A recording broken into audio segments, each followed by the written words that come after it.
요즘 한국 경제 또다시 삼고 현상, 고물가, 고금리, 고환율이 고개를 듭니다. 전문가들은 짙은 먹구름이 몰려온다며 우울한 전망을 쏟아냅니다.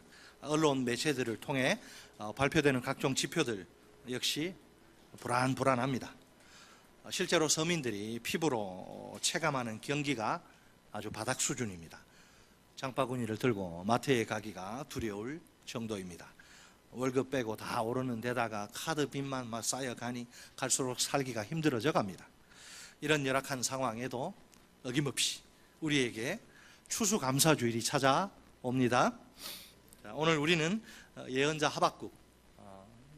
하박국이 가슴 벅찬 감격으로 부르는 노래를 듣습니다. 그가 확신에 찬 음성으로 신앙의 승리를 고백하네요. 인생살이가 힘겨운 우리지만 이 고백에 동참할 수 있다면 참 좋겠지요? 두 가지 비결만 실천한다면 얼마든지 충분히 가능한 일입니다. 우리 두 파트로 나눠서 살펴봅니다. 따라서 하십니다. 첫째, 믿음을 붙들라. 뭘 붙들어요? 믿음을 붙들라. 먼저 본문 16절 말씀입니다. 내가 들었으므로 내 창자가 흔들렸고 그 목소리로 말미암아 내 입술이 떨렸도다. 무리가 우리를 치러 올라오는 환난 날을 내가 기다림으로 썩이는 것이 내 뼈에 들어왔으며 내 몸은 내 처소에서 떨리는 도다. 아멘. 하박국이 한 가지 소식 앞에서 보인 반응입니다. 3장 2절에 따르면 이 소식이 뭐냐? 주께 대한 소문입니다. 곧 주께서 그에게 주신 1장 6절 말씀입니다. 1장 6절에 보라, 내가 사납고 성급한 백성 곧 땅이 넓은 곳으로 다니며 자기의 소유가 아닌 거처들을 점령하는 갈대아 사람을 일으켰나니. 아멘. 하나님은 범죄한 유다를 반드시 심판하실 것입니다. 그 심판의 도구는 사납고 포악하며 잔악무도한 바벨론입니다. 바벨론의 침략은 유다에게 큰 환난이 아닐 수 없습니다. 이 환난의 소식이 하박국에게 엄청난 충격과 극도의 공포를 안겨줍니다. 갑자기 그의 신체에 여러 가지 신비한 현상이 발생합니다. 그의 창자가 흔들립니다. 뭔 말이에요? 뱃속이 막 뒤틀린다는 말이죠. 그의 입술이 떨립니다. 썩이는 것이 뼈에 팍팍 들어옵니다. 뭔 말이에요? 뼈가 썩어 들어가는 것 같은 극한의 고통이 임한다는 의미입니다. 몸이 처소에서 바들바들 떨립니다. 자기가 선 곳에 발이 딱 붙어서 떨어지지 않고 다리만 후들거린다는 뜻입니다. 그런데 하박국에게 이런 신체적인 반응이 전부가 아닙니다. 그가 뭐라고 이야기합니까? 그래도 나는 사람들이 우리를 치려고 올라오는 그 날을 고요히 참아 기다리리라.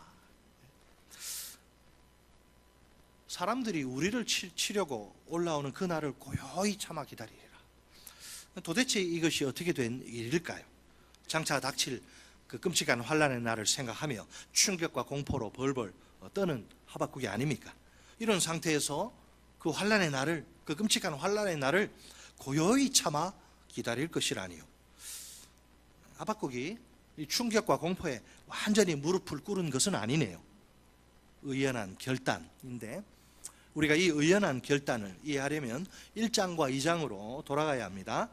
거기에 하박국이 하나님께 던진 항의성 질문 두 가지가 나옵니다. 하나는 하나님의 일하심의 때에 관한 질문. 왜, 어찌하여 공의의 하나님이 계속 저 유다의 죄악을 방치하십니까? 하나님의 답변은 때가 되면 바벨론이라는 몽둥이로 유다를 사정없이 후려치시겠다, 심판하시겠다는 것입니다. 또 하나의 질문은 하나님의 일하심의 방법에 대한 질문입니다. 유다의 죄악이 심각한 것은 사실입니다. 아무리 그래도 어떻게 유다보다도 더 악질인, 더 악한 바벨론을 유다 심판의 도구로 사용하실까요? 하나님의 답변은 의인은 그의 믿음으로 말미암아 살리라는 것입니다. 하나님이 언제 일하십니까? 때를 묻고 그 때에 관해서 이야기했더니 왜 그런 방법으로 일합니까? 방법에 대해서 또 이야기하고, 우리도 살면서 하박국과 비슷한 경험을 할 때가 종종 있지 않습니까? 어느 날 우리에게 하나님의 일하심의 그 때에 관한 질문이 솟아오릅니다. 우리가 하나님 앞에 나와 아무리 기도해도 응답이 없습니다. 이 기도는 빨리 응답해 주셔야 할 것 같은데 깊은 침묵만 아주 무섭게 흐를 따름입니다. 도대체 언제 하나님의 이 무거운 침묵이 끝날까요? 자칫하다간 낙심이 되어 기도고 나발이고 다 그냥 포기할지도 모릅니다. 우리에게 하나님의 일하심의 방법에 대한 질문도 있습니다. 드디어 하나님의 때가 되자 그분이 우리의 기도에 응답하십니다. 문제는 하나님의 방법이 이해되지도 마음에 들지도 않는다는 겁니다. 어쩌면 하나님의 방법 대신 자신의 인간적인 방법을 계속 고집할지도 모릅니다. 과연 하박국에게 믿음이란 무엇일까요? 믿음의 정의는 많아요, 그죠? 하박국에게 믿음이란 뭘까요? 그것은 하나님의 섭리라고 하는 신비의 문을 따는, 문을 여는 열쇠입니다. 도무지 이해하기 힘든, 받아들이기 힘든 현실 앞에서 하나님의 섭리에 모든 걸 턱 이렇게 의탁 맡기는 거예요. 인정하기 힘든 현실이지만 하나님의 깊은 뜻이 있을 것이라 생각합니다. 언젠가 가장 적절한 때에 최선의 방법으로 하나님의 뜻이 성취되고야 말리라. 나는 모르지만. 자, 하나님에 대해 의문이 일어날 바로 그때, 여러분 하나님에 대해서 이렇게 질문하고 싶은 거 없으세요? 저는 많은데 이해되지 않는 거 많아가지고 질문하고 싶고 막 항의하고 싶고, 하나님에 대해서 의문이 일어날 바로 그때가 믿음이 절실히 필요한 순간입니다. 믿음은 그때 쓰는 거예요. 이해할 수 없고 수용할 수 없는 현실이 우리 눈앞에 쫙 펼쳐진 상황입니다. 그렇다 해도 우리에게 믿음만 있으면 아무런 문제가 없습니다. 우리가 하나님의 일하심을 믿으면 됩니다. 어떻게 일하십니까? 하나님이 가장 합당한 때에 최선의 방법으로 일하심을 믿는 것이지요. 그런 믿음 붙들고 믿음으로 인내하면서 기다리면 됩니다. 그럴 때 그 놀라운 섭리 가운데 탁월하게 일하시는 하나님을 경험하게 될 것입니다. 우리가 믿음을 좀 다른 각도에서 생각해 볼까요? 일반적으로 보통 우리는 믿음이라는 이 단어를 생각할 때 구원을 떠올리게 됩니다. 맞죠? 구원이 제일 중요하니까. 자, 그러나 우리에게 구원받는 믿음이 전부일까요? 예수님을 믿어 구원받아서 이제 천국은 따놓은 당상이니 이제 내 마음대로 살아도 된다, 이렇게 자신 있게 말할 수 있을까요? 실제로 이런 식으로 착각하는 사람들이 제법 있는데 결코 그렇지 않습니다. 믿음은 매일의 구체적인 삶과 직결되어 있습니다. 그리스도인이란 누구냐? 하나님의 섭리 속에서 이 세상을 믿음으로 사는 사람입니다. 그에게 있어 믿음이 뭐냐? 내 인생을 지탱하는 대원칙입니다. 일단 믿음이란 하나님의 섭리로 내게 주어진 현실, 내 눈앞에 펼쳐진 현실을 인정하는 데서 출발합니다. 하나님이 하셨습니다. 여러분, 하나님이 허락하지 않으면 참새도 아무리 명포수가 총을 쏴도 참새가 싹 이렇게 머리 딱 이러면 피합니다. 안 떨어져요. 우리에게 고난이 오고 힘든 일이 닥치는 거 하나님이 허용해서 그러는 거예요. 하나님이 안 돼 막으면 오지 않아요. 그런 나쁜 것들이 우리에게 허용하니까 오는 거예요. 믿음이란 이처럼 하나님의 섭리로 나는 모르지만 그냥 주어지는 거예요. 그 현실을 인정하면서 출발하는 거예요. 그게 여러분 믿음이에요. 그런 다음 하나님의 뜻의 결정체인 그분의 말씀을 받아들입니다. 그 말씀을 자기 삶에 그대로 적용하면서 살아갑니다. 사람의 입에서 나온 말이 아니라 하나님이 직접 하신 말씀입니다. 그래서 그 말씀을 무조건 액면 그대로 가감하지 않고 그대로 믿습니다. 결국 믿음의 기초는 기록된 하나님의 말씀인 66권 성경입니다. 믿음은 말과 생각과 판단과 결정과 행동의 기준이 오직 하나님의 말씀입니다. 하나님의 말씀이 야 너 가 하시면 외치면 뒤도 돌아보지 않고 갑니다. 가는 것이 죽기보다 싫어도 어쩔 수 없습니다. 하나님의 말씀이 멈춰 스탑! 명령하면 무조건 멈춥니다. 멈추는 순간 내가 쪽박 찰 것 같고 망할 것 같은데도 할 수 없어요. 멈춰야 됩니다. 믿음의 눈에는 다른 것은 아예 하나도 보이지 않습니다. 내 기분이나 감정이 아니고 내 상황이나 환경도 아니며 내 돈도 아니에요. 오로지 하나님의 말씀만이 전부로 보일 따름입니다. 이게 믿음이에요. 자, 그렇다면 현재 내 인생을 떠받치고 다스리는 대원칙이 무엇입니까? 뭐 때문에 울고 뭐 때문에 웃습니까? 믿음이라고, 여러분, 믿음이라고 자신 있게 말할 수 있습니까? 혹시 내 인생 내 거지 뭐, 인생의 주인이 내가 심사숙고하고 해서 세운 신중한 그런 계획이 아닙니까? 딱 그 계획에 따라 내가 딱 1월달, 2월달 뭐 하고 다다닥 계획 세가, 그게 내 인생을 움직이나요? 원칙인가요? 아니면 세속적인 지혜, 사람들이 말하는 세속적인 지혜, 아주 빈틈이 없고 균형 잡힌 그런 좋은 견해입니까? 의견? 그것도 아니면 이 자본주의 사회를 움직이는 원동력인 돈입니까? 제가 지난번에도 한두 번 말씀드린 적이 있는데, 우리 믿음의 기초인 이 성경은 인생 사용 설명서입니다. 뭐라고요? 인생 사용 설명서. 우리가 냉장고든 아니면 AI 로봇이든 청소기 이런 거 구입하면 제일 먼저 하는 일이 무엇입니까? 그냥 바로 전원 연결해서 막 아무나 눌러요, 단추. 제품 사용 설명서를 꼼꼼히 앉아서 한 5분이고 10분이고 읽는 일입니다. 그래야 제품을 오랫동안 고장 없이 제대로 사용할 수 있습니다. 인생도 마찬가지예요. 인생 사용 설명서인 성경을 잘 읽어야 합니다. 하나님이 우리를 만드신 목적대로 살 수 있는 비결이 성경 안에 다 들어 있습니다. 성경을 깨달아야 인생의 목적에 맞는 아름다운 삶을 살 수 있습니다. 너 이렇게 살아, 이렇게 살면 안 돼. 하나님이 다 정해 놓으셨어요. S전자 제품 만들 때 딱 그 있잖아요. 매뉴얼이 있잖아요. 그대로 움직여야 고장이 안 나요. 하나님이 만드신 목적대로 사야지. 여러분, 이거는요, 목마를 때 물 담아가지고 마시고, 어떨 때, 아이고, 목사님, 이거, 오렌지 주스 마시고 싶어요. 이제 물 말고 오렌지. 1월달은 오렌지 주스. 이 물 이걸 가지고 사람 괴롭히고 때리고 쓰면 되겠어요? 안 되죠. 사람은 다 만든 목적이 있습니다. 그 목적이 어떻게 살아야 행복하고 어떻게 살면 망한다. 이거 다 있어요, 이게. 성경을 깨닫고 성경대로 살아야 그 인생 하나님 보실 때 멋지게 펼쳐질 줄 믿습니다. 자, 그렇다면 이 믿음을 인생의 대원칙으로 삼을 때 핵심은 무엇입니까? 믿음의 기초인 이 성경을, 하나님의 말씀을 인생의 기준으로 굳게 확실하게 붙드는 것입니다. 유행 따라 사는 게 아니에요. 기독교는 유행에 민감하면 별로 좋지 않아요. 유행 따라 사는 것도 지멋이지만, 인생의 기준, 그 기준에 따라서 성경대로 하루하루 성경대로 살아가는 것입니다. 아무리 힘들고 어려워도 우리가 성경을 지식적으로 아는 것만으로는 부족합니다. 하나님의 말씀으로 인정하고 믿어야 합니다. 한 걸음 더 나아가 그 말씀대로 살아야 합니다. 그래서 우리 교회 모든 성경 공부의 명칭은 삶공부입니다. 머리 지식 채우고 머리 커지는 그게 목적이 있는 것이 아니고 그대로 살아내는 그런 공부, 삶공부예요. 우리 다 함께 이 세상을 오직 믿음으로 삽시다. 믿음을 내 인생을 이끄는 대원칙으로 삼고 삽시다.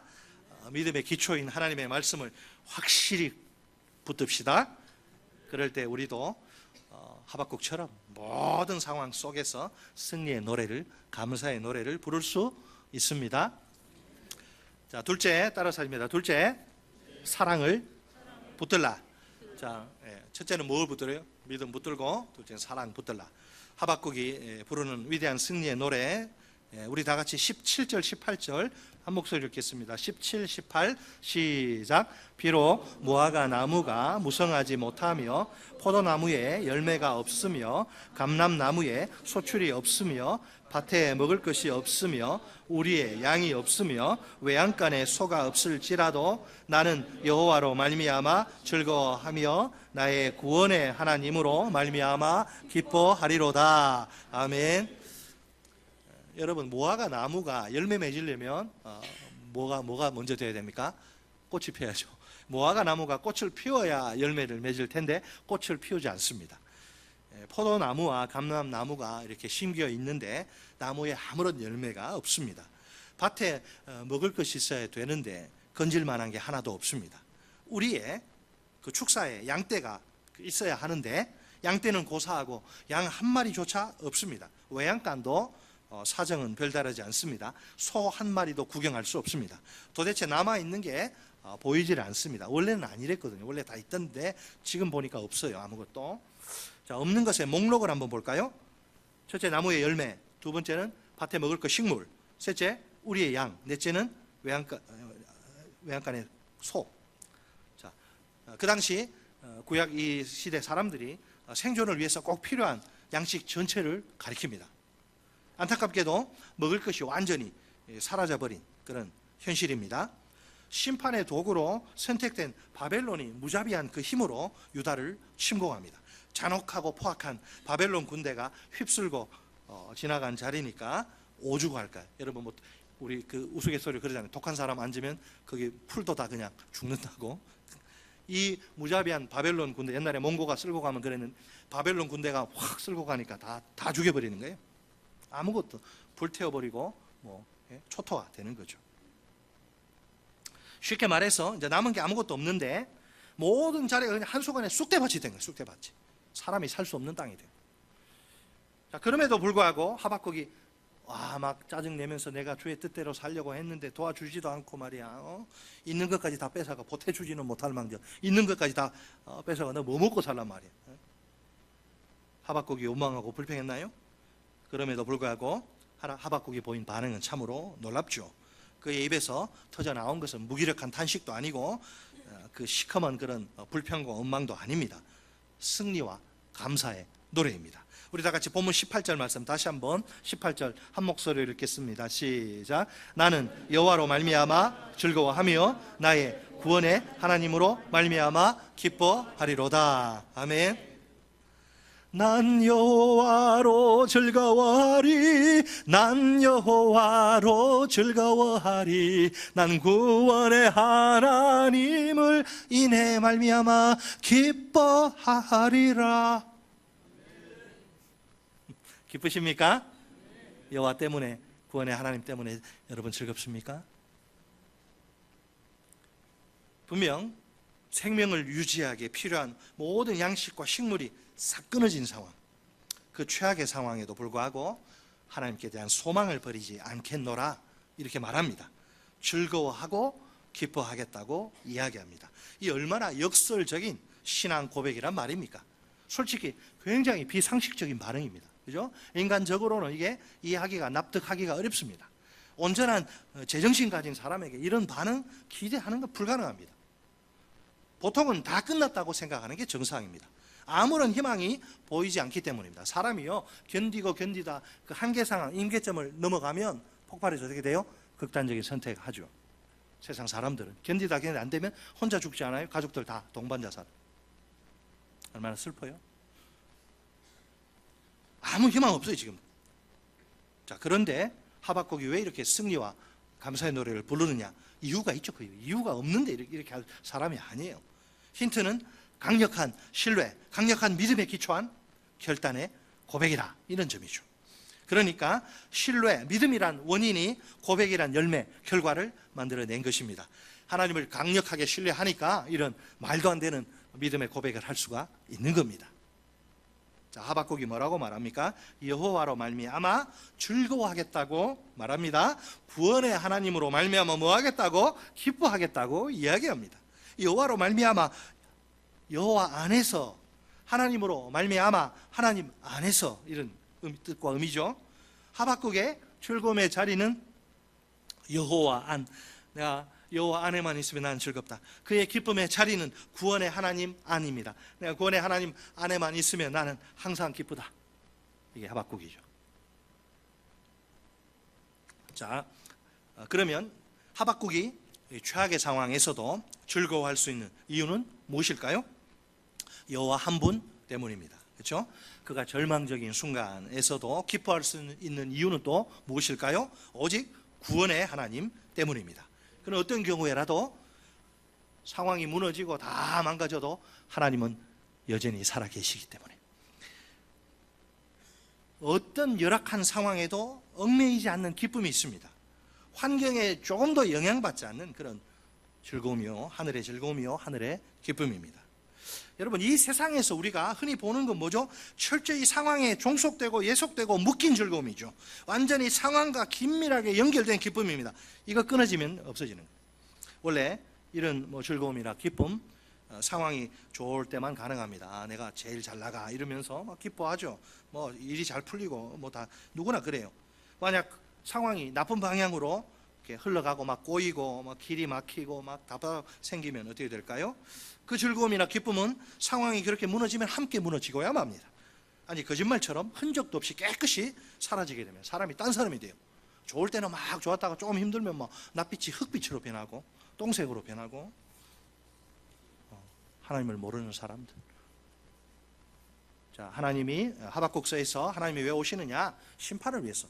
하나님은 하박국의 상황, 심판을 위해서 세상에 오시는데, 이 심판 속에 물론 하나님의 백성을 구원하시려는 목적도 포함됩니다. 어떤 사람에게는 하나님의 오심이 심판이고, 어떤 사람은 반대로 구원이죠. 심판이냐 구원이냐 딱 두 개밖에 없어요. 자, 본문의 앞달락인 3장 그 3절로 15절에 심판과 구원이 뭐냐 아주 자세히 언급이 된 상태인데 시간 관계상 보지 못하고, 이 부분은 일종의 예언적 기도라고 볼 수 있어요. 여기서 하박국은 과거의 Almighty God, 전능하신 하나님의 그 능력을 회상합니다. 동시에 곧 하나님이 그분의 백성에게 베푸실 구원을 바라봅니다. 하박국이 하나님을 어떻게 소개하나요? 워리어. 그분은 전쟁의 하나님이십니다. 여기 보면 하나님이 막 말 타시고 하나님 화살 막 쏘고 그냥 활 꺼내서 화살 매겨가지고 쏘고 전사로 이렇게 나옵니다. 왜 하나님이 왜 전쟁하십니까? 평화의 왕인 하나님이 왜 전쟁 광도 아닌데 전쟁 싫어 좋아하지 않는데, 이유는 하나밖에 없죠. 저 원수를 멸하시고 자기 백성을 구원하시기 위해서 전사가 돼가지고 오신단 말이에요. 심판, 이것들 다 심판하고 다 내 백성 구원하고. 하박국이 그래요. 자, 그런데 하나님의 이 일하심에는 필연적으로 환난과 고통이 수반돼요.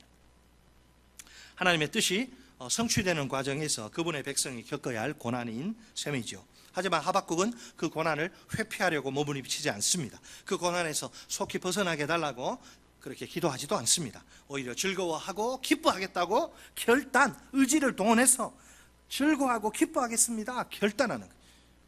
자, 하박국은 왜 이렇게 결단하죠? 눈앞에 곧 펼쳐질 그 고난, 미래 고난이 끝이 아니란 걸 알기 때문에.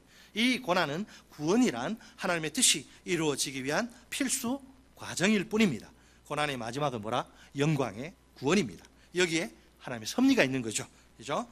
지난 시간에 살펴본 만사합통, 합력하여 선을 이루시는 하나님의 섭리 말입니다.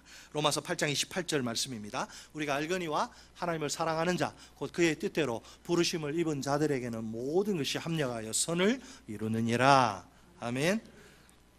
모든 것이 그냥 자기들이 알아가지고 AI처럼 그냥 모든 것이 저절로 합력해서 툭툭툭 해서 선을 이루는 게 아니죠. 모든 것이 합력하여 선을 이루도록 하나님이 강력하게 배후에서 통제하시고 역사하시는 것입니다.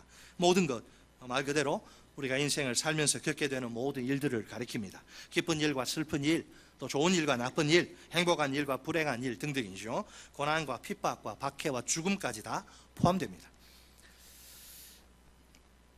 자, 심판과 구원을 위해서 오시는 하나님, 이 세상 그 어떤 일도 우리의 구원을 무너뜨릴 수 없습니다. 아무리 끔찍한 상황이라 해도 우리에게서 구원을, 영생을 빼앗아갈 수 없어요. 왜? 그 이유는 우리를 향한 하나님의 사랑 때문에 그렇습니다. 우리를 향한 하나님의 궁극적 뜻은 구원입니다. 우리 구원, 하나님은 우리의 구원을 위해 지금도 그 놀라운 사랑으로 열심히 일하십니다. 하나님께는 방학이나 휴가가 없어요. 열심히 친백성 우리를 위해서 일하십니다. 그 일하심의 결과는 뭐냐? 우리 그 일하심의 결과로 열매로 우리는 모든 상황 속에서 마지막에 언제나 승리할 수 있습니다. 로마서 8장 37절 말씀입니다. 그러나 이 모든 일에 우리를 사랑하시는 이로 말미암아 우리가 넉넉히 이기느니라. 아멘. 한번 따라서 하시겠습니다. 그러나 이 모든 일에 우리를 사랑하시는 이로 말미암아 우리가 넉넉히 충분히 얼마든지 이기느니라. 아멘. 우리에게 낙심과 좌절과 절망은 없어요. 우리에게 자살은 없습니다. 자, 정확히 번역하면 이 모든 일에도 불구하고, 이 모든 일이 내게 영향을 못 미쳐. 이 모든 일에도 까딱하지 않습니다. 이 모든 일에도 불구하고, 이 모든 일, 좀 전에 살펴보았지만 이 세상에서 경험할 수 있는 최악의 상황까지 포함이 되는데, 로마서 8장 35, 36절 그 앞에 보면 환난과 곤고와 박해와 기근과 적신과 위험과 칼, 이 모든 일을 회피하거나 모면한다, 그런 상황이 오면 하나님이 빼주신다, 그런 게 아니고 참으로 고통스럽고 괴롭지만 온 몸으로 체험할 수밖에 없습니다. 오죽하면 바울이 그 구약 말씀을 인용해서 종일 내가 주를 위해 죽임을 당하게 되며 도살할 양 취급 받는다, 그렇게 말하겠습니까? 그런데도 바울과 우리는 넉넉한 승리를 확신할 수 있습니다. 왜? 그 비결은 우리의 용기, 인내력, 결심 때문이 아니에요. 우리가 그 순간에 주님을 붙들기 때문 아닙니다. 주님이 우리를 그 엄청난 사랑으로 끝까지 포기하지 않고, 나는 포기하려고 해도 끝까지 포기하지 않고 붙들어 주시기 때문입니다. 결국 우리를 향한 하나님의 사랑이 위너, 진정한 승자.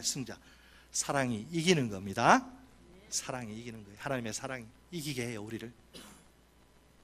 하박국은 자기가 처한 상황과 상관없이 하나님의 섭리를 신뢰합니다. 비록 최악의 상황이 펼쳐진다 해도 그는 절망하지 않습니다.